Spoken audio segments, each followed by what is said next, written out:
আমাদের প্ল্যাটফর্মে খুব কমন একটা প্রশ্ন হচ্ছে যে কানাডাতে আমার পরিচিত একজন আছে বা একজন আত্মীয় আছে, সে কি আমাকে একটা জব অফার দিতে পারবে? উত্তর হচ্ছে না, পারবে না। জব অফার আপনাকে দিতে হলে তাকে একজন এমপ্লয়ার হতে হবে, কিংবা একজন জেনুইন রিক্রুটিং এজেন্সির লোক হতে হবে, রিক্রুটিং এজেন্ট হতে হবে, এবং সেই জব অফারটা হতে হবে LMI অ্যাপ্রুভড, অর্থাৎ labour market impact assessment approved.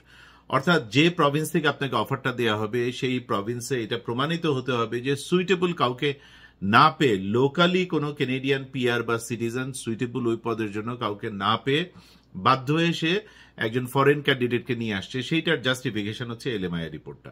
এই সবকিছু মিলে, এবং অবশ্যই আপনার সেই জবের যোগ্যতা দক্ষতা থাকতে হবে, ইন্টারভিউ দিয়ে সেটাই টিকতে হবে, ইত্যাদি সমস্ত প্রক্রিয়ার মধ্য দিয়ে গিয়ে আপনি জব অফারটা পাবেন। এবং last but not the least, অবশ্যই কোনো রকম টাকা পয়সার লেনদেন ছাড়া।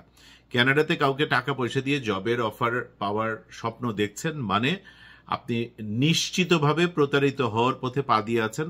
আল্লাহ যেন আপনাকে রক্ষা করেন। ভুলেও এই ভুল করবেন না, নিজের যোগ্যতা দক্ষতা দিয়ে চেষ্টা করুন।